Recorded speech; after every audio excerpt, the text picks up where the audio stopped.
ido en el último año, ¿no? Aquí es donde cambia la puntuación. Ninguna vez 0, de 1 a 3 veces 1 y 4 o más veces 2. Algo que también es importante comentar, ¿no? Antes de que sigamos avanzando. ¿Cuándo es importante incluir este tamizaje, este algoritmo, mejor dicho, para la detección de sarcopenia y la detección de obesidad en nuestra población adulta mayor? Yo se los recomendaría que en todos los pacientes, si ustedes son nutriólogos y van a atender un paciente adulto mayor, que se les empiece a hacer costumbre incluir este algoritmo para la detección de sarcopenia. Y si ya detectaron la obesidad y aparte detectan la sarcopenia, pues entender que necesita de entrada referir a ese paciente, porque ustedes ciertamente van a ayudar mucho con la dieta, pero ese paciente necesita apoyo de fisioterapia geriátrica para que hagan los ejercicios, toda una terapia de rehabilitación que promueva ese mantenimiento del músculo, ¿no? Pero bueno, regresando. Primer paso, tamizaje. ¿Qué podemos utilizar? El SARC-F para poder detectar los casos. Si sumando la respuesta a estas preguntas obtenemos 4 más puntos, pues tenemos un probable caso de sarcopenia. También van a haber ocasiones en las que llegue nuestro paciente y tal vez no sea tan necesario hacerle estas preguntas. Si nuestro paciente llega con una andandera o llega con un bastón y al momento de sentarse le cuesta trabajo sentarse, necesita tomarse de los respaldos de la silla, apoyarse de la mesa, ¿no? Se desplaza con lentitud, simplemente con la clínica ya vemos que hay un deterioro en la función física de ese paciente y es esperado que haya una disminución de masa muscular. Entonces, en esos pacientes podríamos saltarnos este paso, pero porque ese paso es evidente, lo podemos ver, ¿no? El segundo paso, como les había mencionado, es encontrar, es evaluar, ¿no? Esta evaluación se centra en la medición de la fuerza. La principal manera y la más práctica en la que se puede medir la fuerza es con el dinamómetro. Es este aparatito que vemos aquí en la presentación. Si se dan cuenta, es como una especie de báscula modificada. Estas básculas que encontramos en el súper donde pesamos las verduras y frutas, en donde se encontraría el refractario donde se colocan las frutas y verduras, se encuentra un mango, que es ahí donde se coloca la mano y se ejerce una presión, se ejerce una contracción, ¿no? De la muñeca, de los dedos. Y ahí se mide en kilogramos la fuerza de presión que tiene el adulto mayor. Es cierto, muchas veces mis alumnos me comentan en los diplomados de adulto mayor o con mis alumnos de la licenciatura, no todos los nutriólogos o no todos los profesionales de la salud tenemos un dinamómetro. ¿Qué podemos hacer en esos casos? Bien, si no tengo un dinamómetro, en ese caso puedo utilizar el test de Church-Stand, que este test consiste en pedirle a la persona, a pedirle a nuestro paciente que se levante de la silla y se siente 5 veces en una especie de sentadillas, ¿no? No le vamos a decir que haga sentadillas, solamente le vamos a pedir, disculpe, ¿será que puede usted, por favor, pararse y sentarse 5 veces? Es la única indicación que van a dar, ¿no? Y ustedes, cuando inicie, contabilizan. Si el paciente adulto mayor realizó estas 5 paradas y levantadas en un tiempo mayor de 15 segundos, se dice que la fuerza está disminuida. Si el adulto mayor en algún momento en donde estaba levantándose o sentándose titubeó, se agarró de algún lugar, también se dice que la fuerza está disminuida. Si necesitó también de apoyo para poder levantarse o para poder sentarse, se da por entendido que la fuerza está disminuida. No deberíamos necesitar el apoyo de las manos. Debería ser suficiente con la fuerza y los músculos del pie, ¿no? También algo muy importante de recalcar. El 55% de los músculos se encuentran en la parte inferior. Entonces, si disminuye los músculos, por ende disminuye la movilidad. De ahí su importancia de mantener, ¿no? Está altamente relacionado. Disminución de masa muscular, disminución de movimiento, fragilidad. A mayor fragilidad, pues mayor dependencia. Si hay mayor dependencia, pues se necesita de alguien que se haga cargo de la persona adulta mayor o pagarle a alguien que lo cuide, y eso aumenta los costos de atención. Bien, regresando al caso, evaluando la fuerza, ¿cuál va a ser el método predilecto? Utilizando dinamómetro. Se le pide al paciente que apriete, bueno, se le pide al paciente que sujete el dinamómetro, lo coloca a un costado, como si se encontrara en una posición de firmes, ¿no? Con la palma de la mano hacia adentro del cuerpo, y se le va a pedir que contraiga, que apriete fuerte el dinamómetro por 2 segundos. Después se le pide un cambio de mano. Hace exactamente lo mismo en la siguiente mano. Regresa a la mano donde inició y vuelve a repetir en la mano siguiente. Es decir, la medición de la fuerza de prensión se hace por duplicado. Y vamos a tomar como válido la medición de la mano que tenga el mayor puntaje o el mayor número de kilogramos de fuerza de prensión. Se va a decir que la fuerza en la persona adulta mayor va a estar disminuida cuando sea en mujeres menor de 16 kilogramos o en varones cuando sea menor de 27 kilogramos. Algo que también muchas veces me preguntan mis alumnos cuando estamos en clase: y nosotros que somos jóvenes, ¿cuánta fuerza deberíamos de tener? ¿No? Hay una referencia brasileña que habla que las mujeres deberían de tener como mínimo, una mujer adulta joven debería de tener 25 kilogramos de fuerza, que esto equivale aproximadamente a un garrafón de agua, ¿no? Y un varón debería de tener 40 kilogramos de fuerza, que equivale como a dos garrafones de agua. Entonces, si ustedes quieren evaluar qué tanta fuerza tienen y qué tan saludable es la fuerza, si son chicas y pueden agarrar un garrafón, cargarlo sin problemas con la mano, está conservada esa fuerza. Y si son varones, pueden agarrar con una mano el peso de 2 garrafones, ya lo hicieron, ¿no? Mucho de este tema tiene que ver con la prevención, pero más adelante se los voy a mencionar. Entonces, segundo paso, evaluar fuerza. ¿Cuándo va a estar disminuida? Cuando tenga estas cifras menores en la prueba del dinamómetro, o cuando necesite ayuda o realice más tiempo levantarse y pararse 5 veces de la silla. ¿Sale? Ok.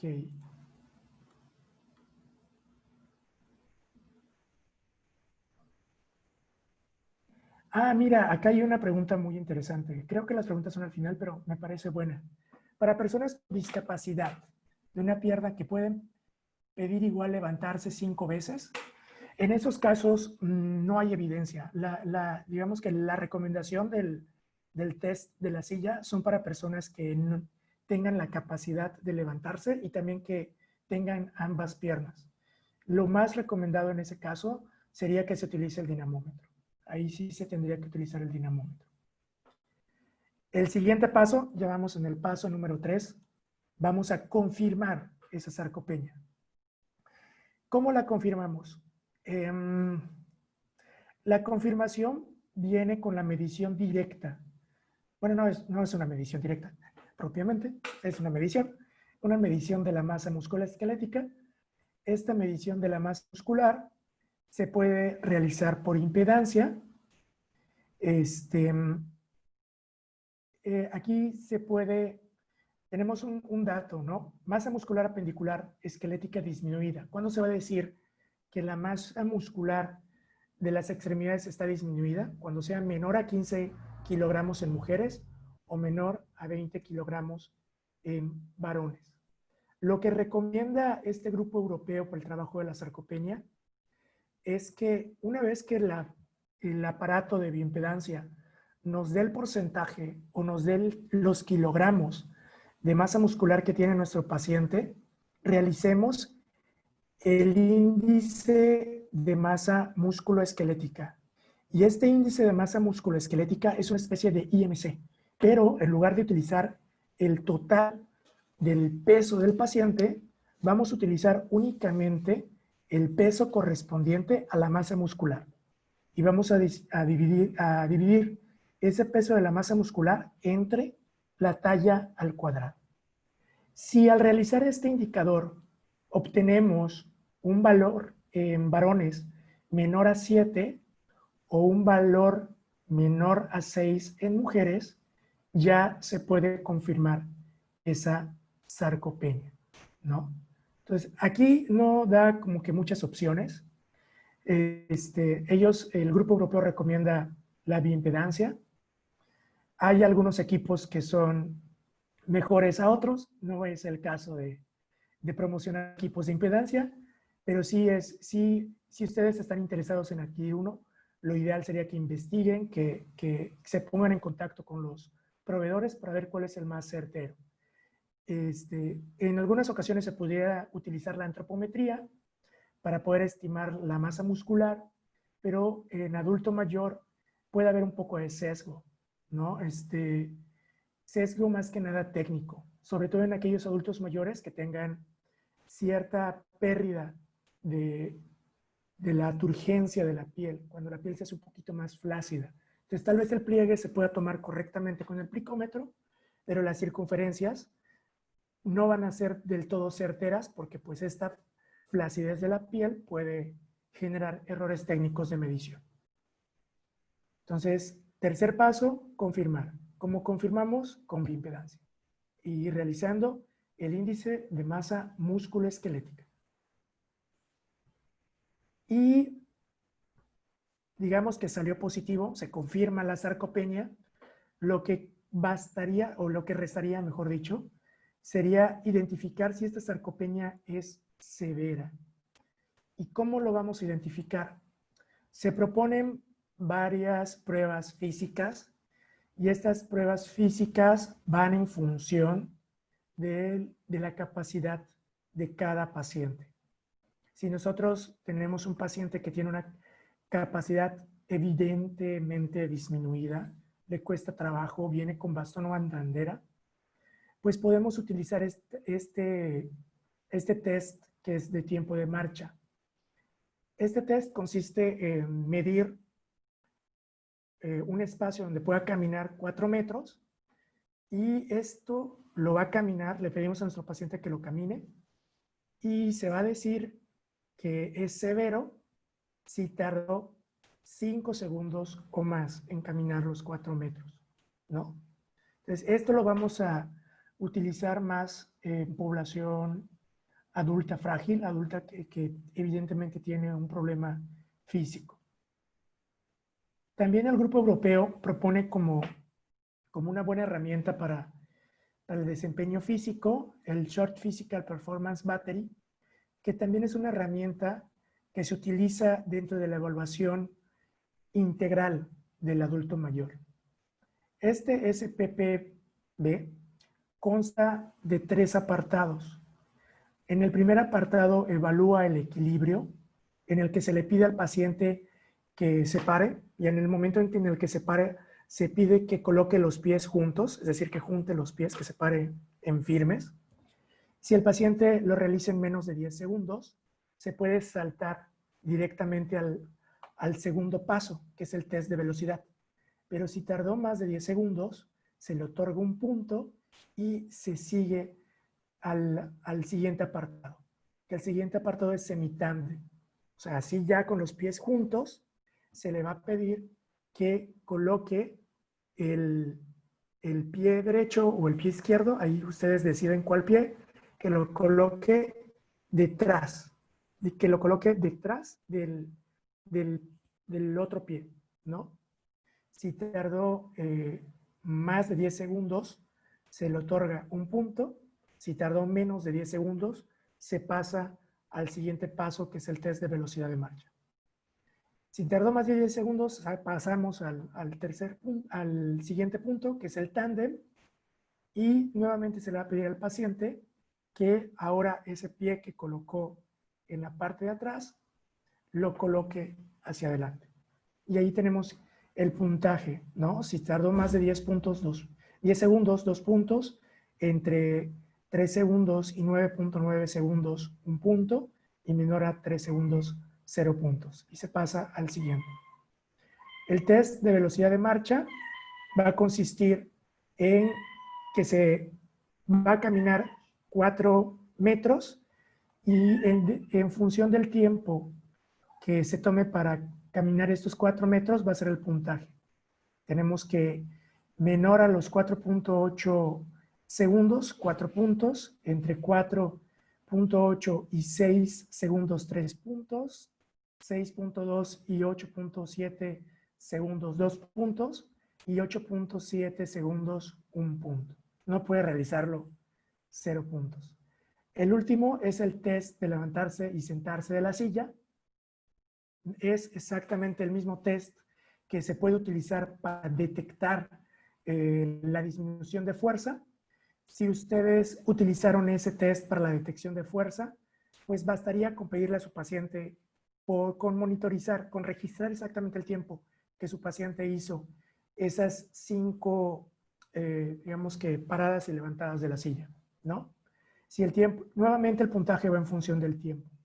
Puede ir desde 4 hasta 0 puntos si no puede realizar. Y se va a decir que el rendimiento físico está disminuido cuando tengo un puntaje igual o menor a 8. Entonces, en este caso, ya estaríamos hablando de una sarcopenia severa.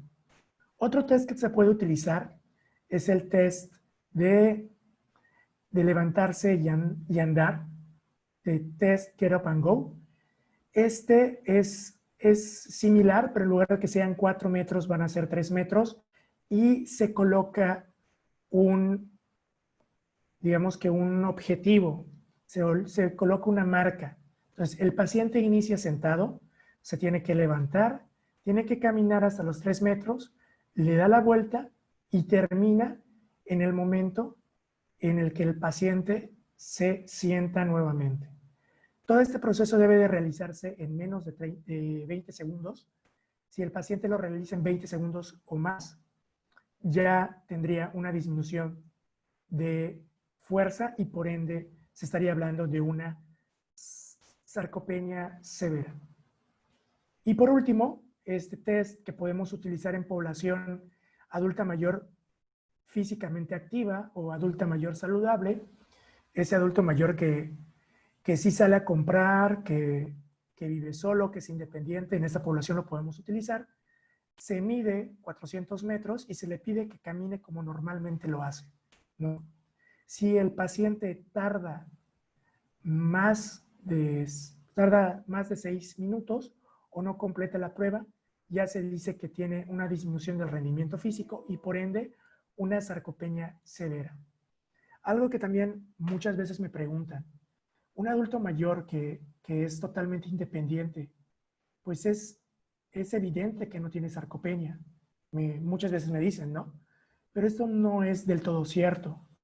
Varios adultos mayores hacen un sobreesfuerzo al salir a comprar sus alimentos, al desplazarse, al moverse, ¿no?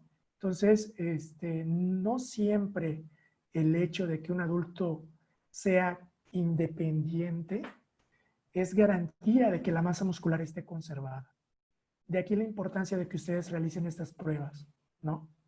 Y también otra anotación.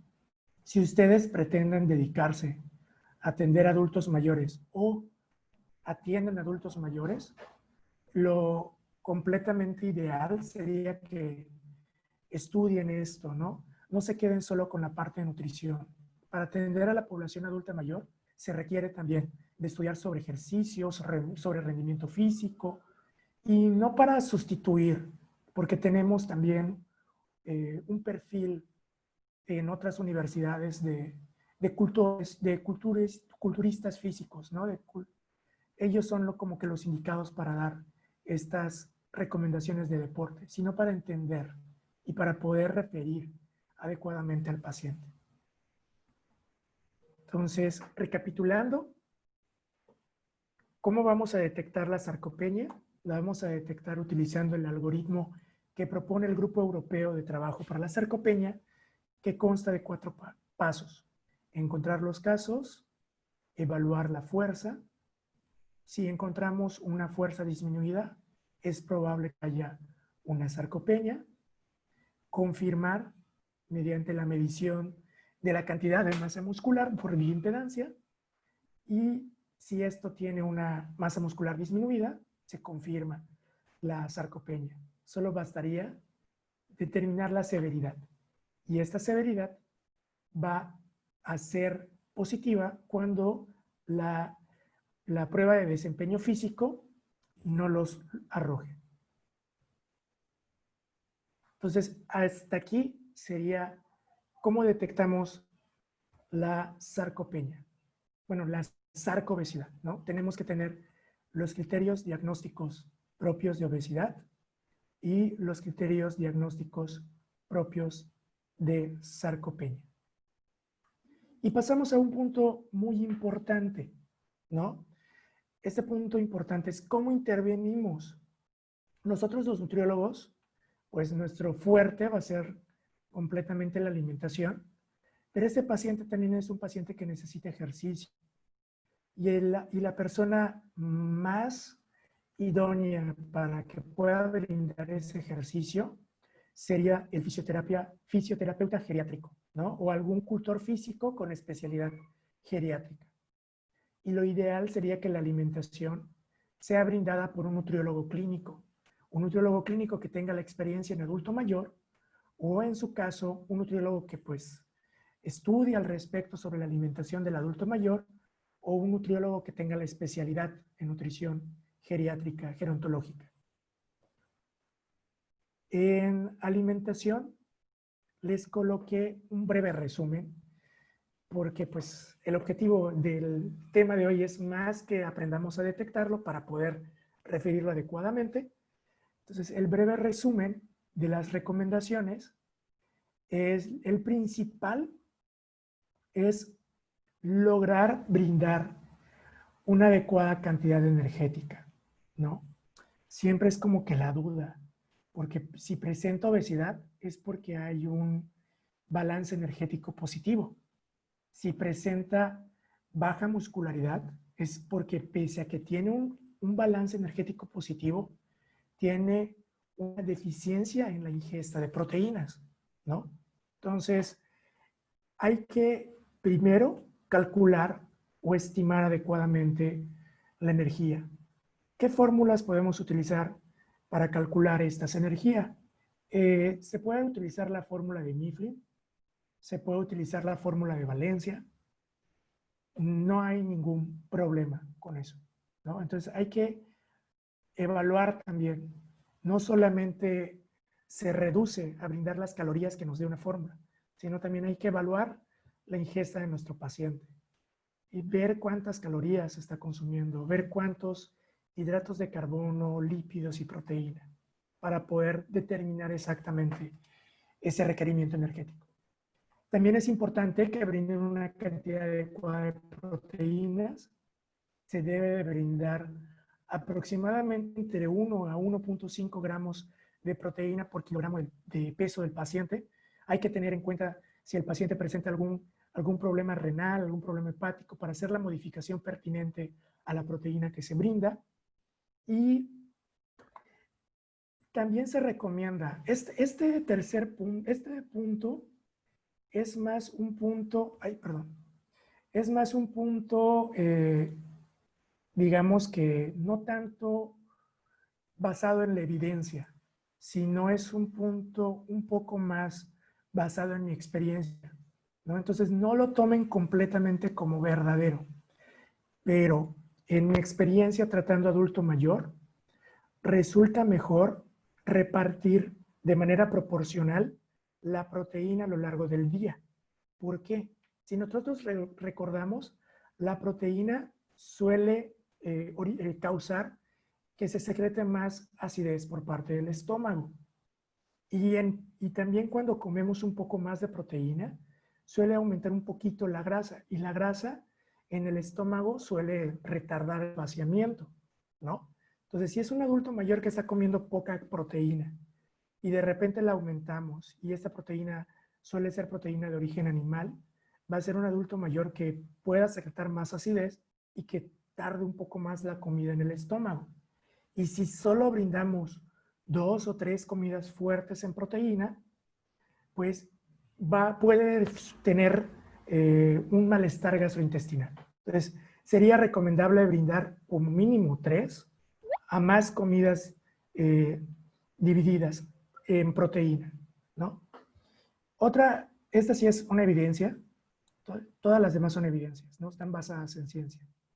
Vitamina D es muy importante, se debe estar brindando en estos pacientes 1000 miligramos por día, se recomiendan los baños de sol, al menos 10-15 minutos por día, brindar alimentos ricos en vitamina A, vitamina C, vitamina E, todos los antioxidantes, selenio, zinc, y también brindar omega 3.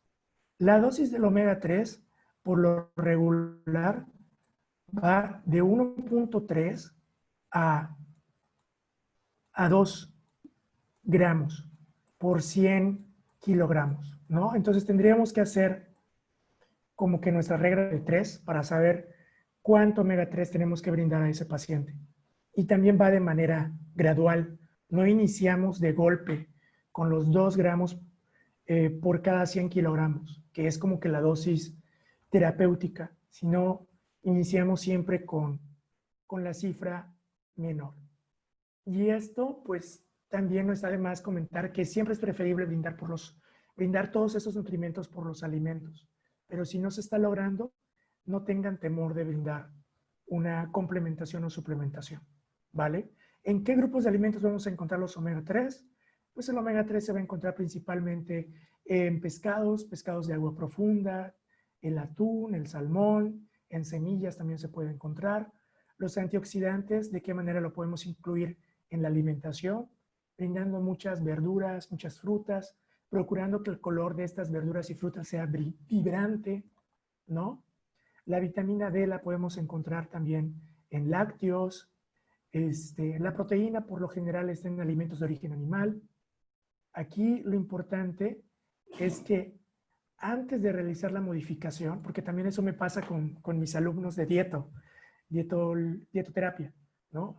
Les presento un caso teórico, les presento cómo se alimenta regularmente el adulto mayor y ellos me presentan un plan de alimentación que ciertamente cumple con todos esos parámetros, pero resulta un cambio muy brusco de la alimentación regular que tenía, ¿no? Entonces, nunca perder en cuenta que estos cambios deben ir de manera gradual. Incluso se pueden utilizar los objetivos SMART para poder hacer los cambios, ¿no?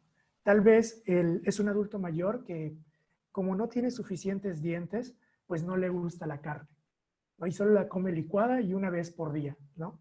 Tal vez una manera muy sencilla es aumentar el número de veces que consume carne. Entonces, sería platicar con él, establecerlo como objetivo SMART, si puede aumentar 1 vez o 2 veces más por día que consuma ese pollo molido, licuado con verduras, mediar y establecerlo y listo, ¿no?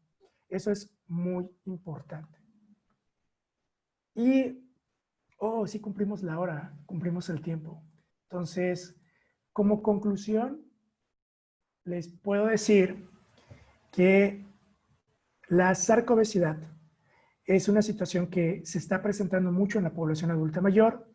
La sarcobesidad es la presencia tanto de obesidad como de sarcopenia. Es muy importante que sepamos cómo identificarla para poder referirla y tratarla. También es muy importante que nosotros sepamos que la persona que debe de atender pues es una persona que esté especializada en nutrición, pues en alimentación de adultos mayores, y desde la parte de actividad física, un fisioterapeuta que esté especializado en fisioterapia geriátrica. Algo que también es importante recalcar es que la atención de este paciente debe ser completamente integral. Es que el nutriólogo y el fisioterapeuta serían como que dos actores importantes, no son los únicos. Se puede necesitar también de psicólogos, porque en ocasiones esta disminución en la actividad física, esta apatía al comer en la persona adulta mayor puede ser debida a cuestiones emocionales que no se han trabajado. También se necesitaría de un geriatra, de un médico geriatra que esté al cargo, digamos que, de las comorbilidades o de las enfermedades que pudiera tener desde antes la persona adulta mayor. En la atención de este grupo de población tiene que quedar claro que es un trabajo en equipo. O sea, nadie debe de dominar. Lo completamente ideal es que aprendamos a trabajar de esa forma inter y multidisciplinaria, ¿no? Y otra cosa que también se me estaba olvidando es, está muy en auge el término osteosarcoobesidad o, bueno, obesidad osteosarcopénica. Se ha visto que la relación entre nuestro tejido óseo, nuestro tejido adiposo y nuestro músculo está ahí, ¿no? Y vemos cómo la obesidad sarcopénica solamente es una parte de las múltiples conjunciones que puede dar digamos, la disfunción entre estos tejidos. Puede haber también una obesidad osteopénica, puede haber una sarcopenia ostopédica. Ahorita hablamos de una obesidad sarcopénica, ¿no? Pero aquel adulto mayor en el que intervengan los tres es un adulto mayor que corre un alto riesgo de morbilidad y mortalidad. Y de esta manera concluimos. Muchas gracias por su atención. Espero que esto les haya servido de manera introductoria para interesarse por la atención del adulto mayor, por interesarse en aprender más. Es un campo que realmente necesita profesionales para la atención y también necesita de espacios para visibilizar la importancia de atenderlos y de atenderlos de manera conjunta. Nuevamente agradezco a la maestra Ileana por brindarme este espacio y muchas gracias por la atención. Al contrario, Memo, muchas gracias a ti por esta plática. La verdad es que creo que es otro mundo completamente, ¿no? Y la verdad es que de repente no sé si nos vamos un poquito con la inercia del estado de nutrición, ¿no? De los mayores de 20 años y a veces nos llegan adultos mayores ya de 60, 65 años y no tomamos en consideración todas estas particularidades, estos instrumentos que nos acabas de enseñar. Yo creo que deberían de estar absolutamente en el catálogo de herramientas de todo el personal de salud, por supuesto, particularmente del personal de nutrición. De hecho, te voy a pedir que nos facilites estos instrumentos porque me parece que es bien importante que estén incluidos dentro del catálogo de instrumentos que tienen los nutrólogos, bueno, al menos aquí en la Secretaría de Salud, porque sí es muy importante, ¿no? ¿Cómo hago una recomendación nutricional si no sé si el paciente ya tiene algún tipo de sarcopenia, si está teniendo combinado obesidad y además está teniendo sarcopenia, si tiene debilidad muscular, si tengo que referirlo o pedir ayuda también a otro profesional de la salud para atenderlo? Hace un momentito veía yo un comentario bien importante que nos hace el doctor Víctor, que él es médico del deporte. Y nos comentaba el doctor Víctor por aquí que el trabajo interdisciplinario con los adultos mayores es muy importante, ¿no? Porque precisamente a veces sí es importante, por supuesto, detectar la deficiencia nutricional, ¿no? y hacer todas esas recomendaciones que tú dices, pero también en ese grupo de edad y con las características tanto de sarcopenia como de obesidad, habrán ejercicios también o rehabilitación específica también para ese grupo de edad. Entonces, me parece que con mayor razón no hay que hacer recomendaciones a la ligera y sería un verdadero pecado, pues ahora sí que decirles que salgan a caminar 30 minutos Exacto. ¿no? Tenemos que aprender a trabajar en equipo. Y Sí, también algo que mencionas, ahorita fue con el enfoque de adulto mayor, que la sarcobesidad se ha estudiado más en adultos mayores. sí. Pero, por ejemplo, en la clínica de la universidad, vemos chicos que ya presentan también cierta disminución de masa muscular y cierto aumento de masa grasa. Digamos que el término que normalmente le dan los chicos o los jóvenes es el famoso skinny fat, ¿no? Entonces, si regularmente esta era una situación que se presenta en adulto mayor, y ahora vemos, todavía no hay estudios, sería bastante bueno, nosotros estamos armando algo por ahí, pero sería bastante bueno ver que tanta población joven ya se encuentra también en esta situación. Si nuestros adultos mayores están llegando con menor calidad de vida, ¿qué será de estos grupos jóvenes que ya desde los 25, desde los 20, 30 años presentan estos cambios no saludables en aumento de masa adiposa y disminución de masa grasa, ¿no? Entonces, lo que nos depara para el futuro es un panorama bastante retador, ¿no? Porque va a ser un adulto joven que por tener una mala composición corporal es muy probable que tenga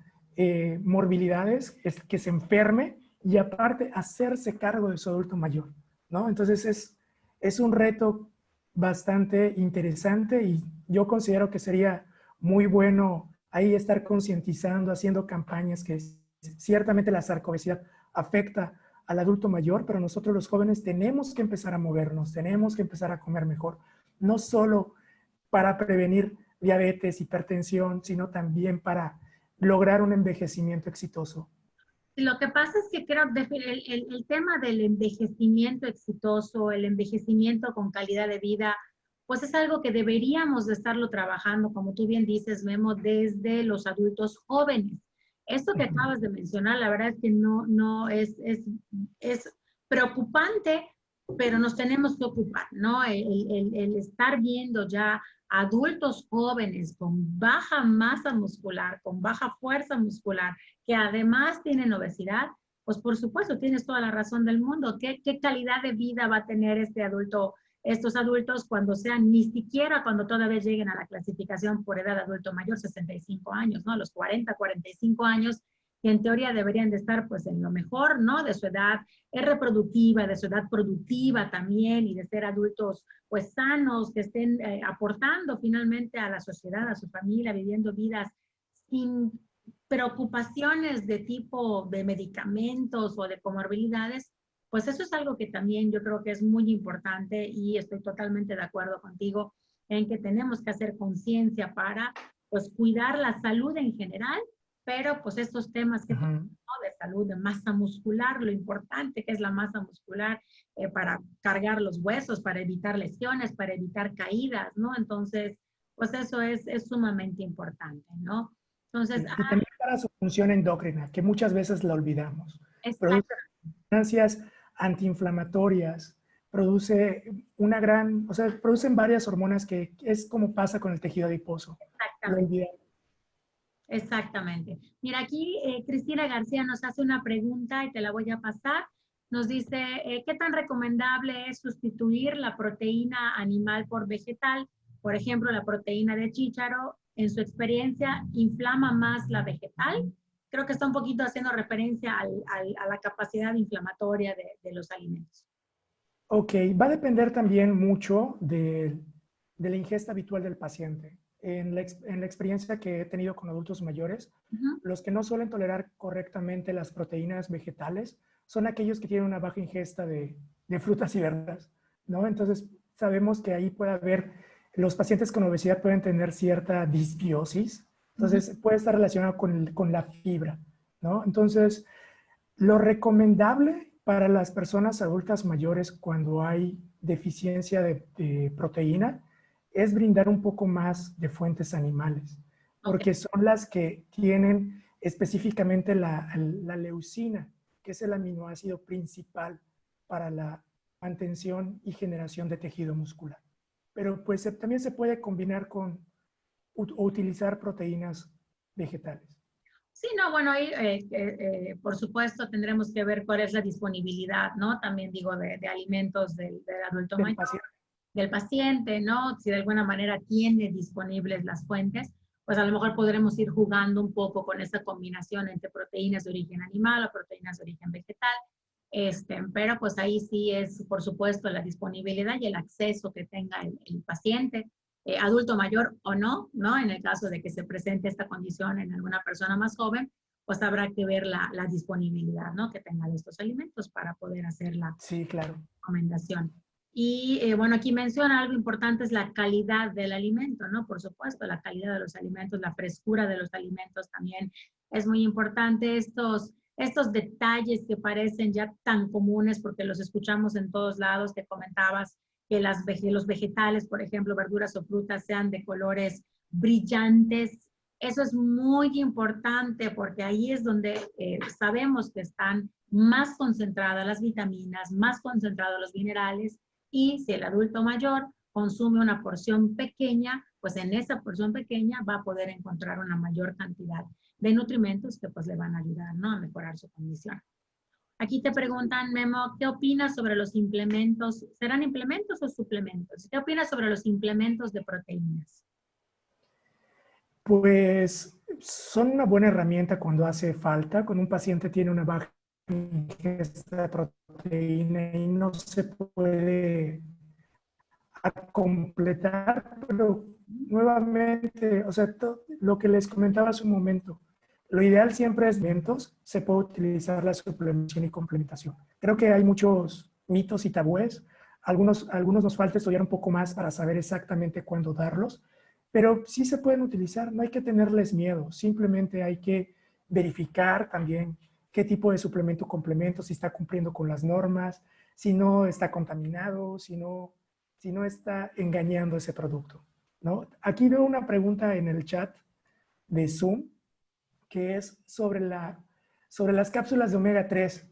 Normalmente las cápsulas de omega 3 sí producen ese como que resabor a pescado, pero pues lo ideal es comida, ¿no? Entonces, solo si nosotros no estamos logrando la cantidad de omega 3 con la comida, es cuando podríamos darlos.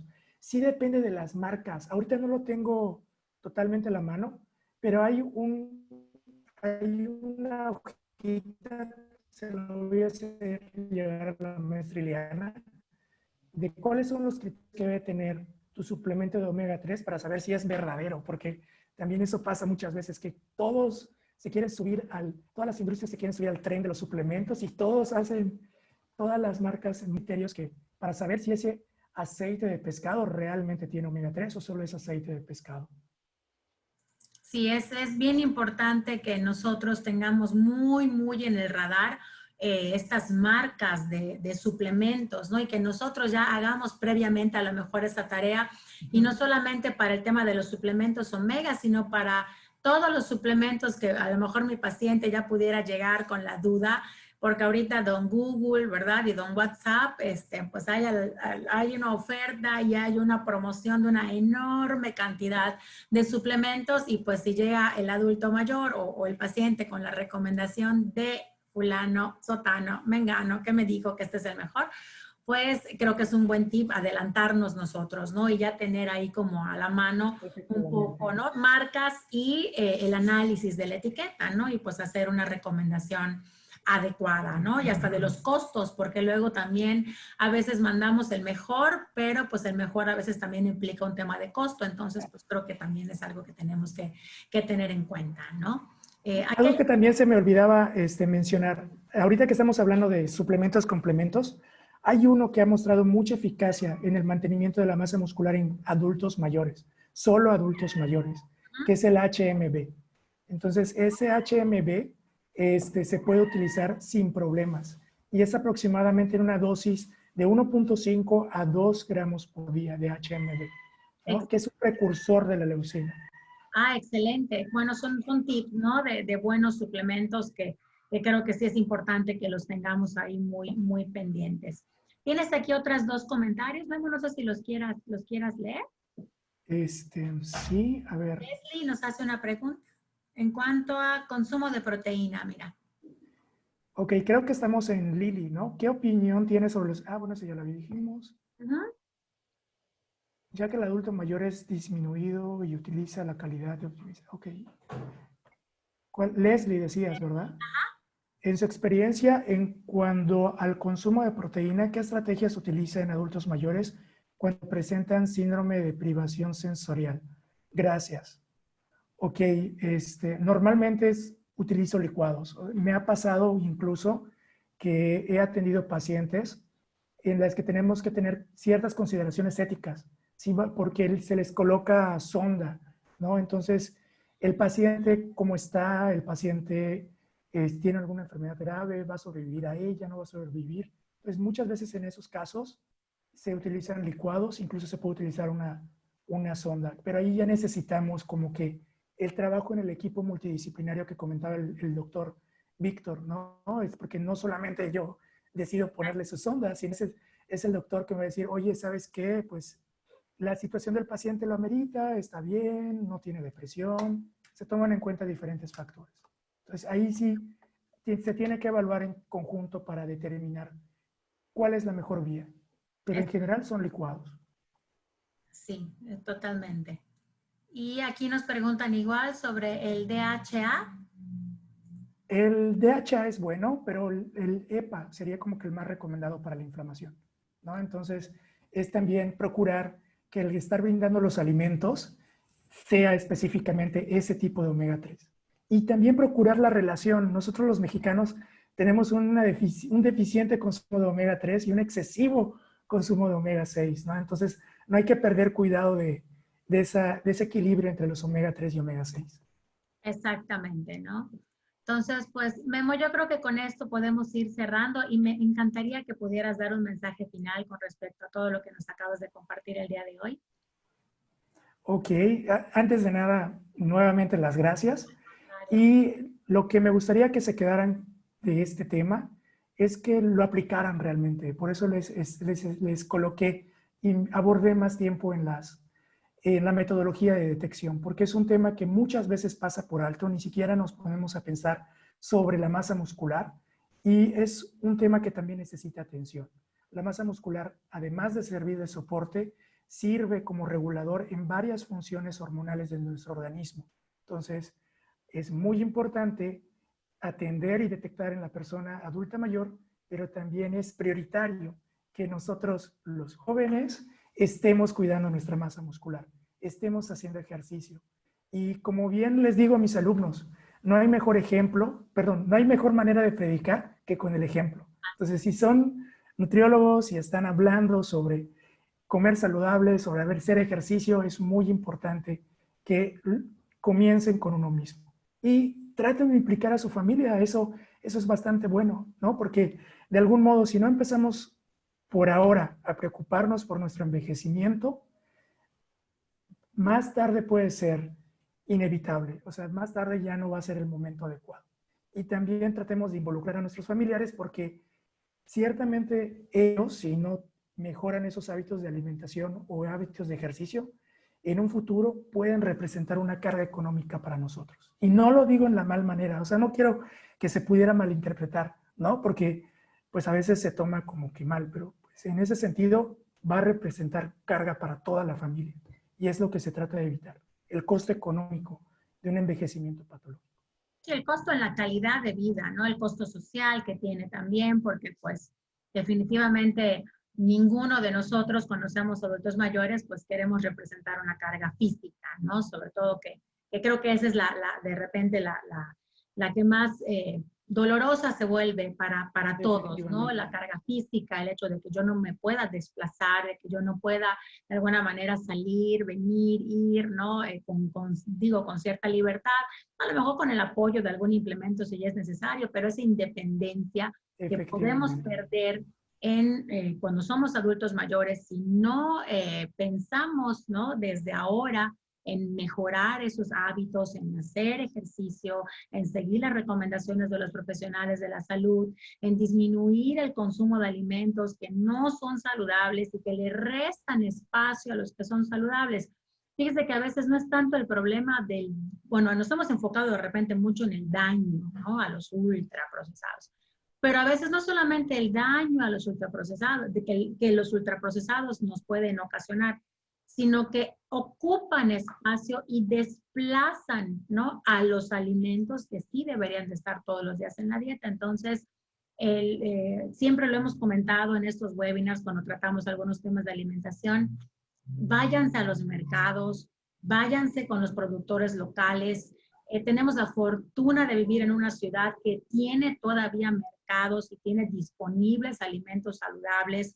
Tenemos muchas frutas y verduras de temporada. Entonces, si no hacemos el ejercicio ahora, cuando seamos más grandes, pues va a ser más difícil, ¿no? Entonces, vamos a tratar de llenar nuestra alimentación de alimentos saludables, de salir a darnos unos bañitos de sol también, hacer actividad física, busquen asesoría también para esa actividad física adecuada, ¿no? Ahí nos hacían la pregunta, por ejemplo, del tema de discapacidad, ¿no? Si tengo alguna discapacidad.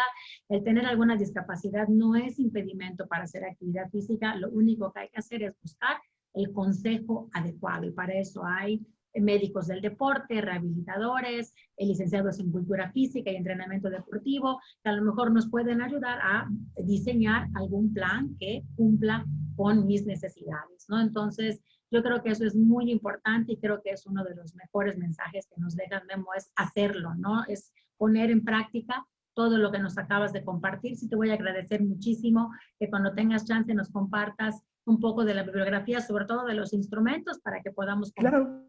con los profesionales de la salud, porque es muy importante, ¿no? Es sumamente importante. Y a veces nos enfocamos mucho, ¿no? Bueno, una servidora que, pues bueno, tengo el tema del diabetes, obesidad, ¿no? Hipertensión, pero oye, la masa muscular es indispensable, ¿no? Y hacer todo lo que esté en nuestras manos por cuidarla, pues es muy importante. Así que, pues te agradezco muchísimo, Memo, que nos hayas dado este webinar. Quien quiera la grabación del webinar, con mucho gusto, en un ratito ya va a estar lista. Nos la puede pedir por correo, ya en los comentarios escribimos el correo de la Dirección de Nutrición para que puedan escribirnos ahí si alguien quiere que les mandemos la grabación, y estaremos encantados de mandarles la grabación de este webinar para que lo tengan ahí dentro de sus favoritos, y cuando tengan alguna duda, ¿no? Algo que haya comentado el maestro Memo, pues ahí lo puedan ir revisando y pueden ir comentando, ¿no? Tanto en ustedes, en sus familiares y en sus pacientes, que creo que eso es lo más importante. Pues en nombre del Gobierno del Estado, de la Secretaría de Salud de Yucatán, Memo, te doy las gracias porque nos hayas dedicado esta mañana. Sé que estás súper complicado con las clases en línea. Sí. Te agradezco enormemente que nos hayas hecho el espacio, a ti y a la Universidad Anáhuac Mayap también, que nos haya prestado a uno de sus mejores docentes de nutrición para que nos haya prestado, para que nos hayas podido dar esta plática. Así que pues muchísimas gracias, Memo, y pues muchísimas gracias a todos. Estén pendientes de los siguientes webinars que tendremos durante todo el mes de octubre. La próxima semana tendremos 2 temas muy interesantes también. Estará con nosotros la nutrióloga Sabi Camacho de Nutrir México, que ella nos va a dar un tema excelente de comunicación, redes, tecnología y nutrición. Y tendremos también al doctor Manuel Giteras, un reconocido también oftalmólogo de nuestro estado, que nos va a hablar de temas de salud visual y enfermedades cardiometabólicas. La próxima semana se celebra el Día Mundial de la Salud Visual. Entonces, pues también es otro tema súper importante que tenemos que cuidar, la salud visual, precisamente para cuidar también esa independencia que tenemos como seres humanos. También la salud visual es sumamente importante, así que espero que estén con nosotros. Les mandamos saludos al DIF, al Sistema Nacional del DIF, que estuvieron aquí también escuchándonos, a Olga Salazar. Muchas gracias al Sistema Nacional del DIF, encantadísimos de que puedan también ustedes ser parte de estos webinars. Con mucho gusto les mandamos la plática a su correo electrónico, por supuesto que sí. Y pues estaremos encantados de que nos sigan acompañando. Estén pendientes aquí en la página de la Secretaría de Salud de Yucatán. Se van subiendo los webinars que tendremos durante todo el mes de octubre, así que pues esperamos que puedan estar con nosotros. Pues muchas gracias, Memo, que tengas un excelente fin de semana. Aguas con el clima, tenemos frente frío, tenemos ahí tormentas, tenemos lluvias, Así que pues planeen este fin de semana para hacer actividad física en casa, para quedarse en casa, para preparar allá alimentos saludables y pues nos vemos el próximo curso virtual. Muchas gracias, Memo. Que tengas una... Hasta luego. Gracias.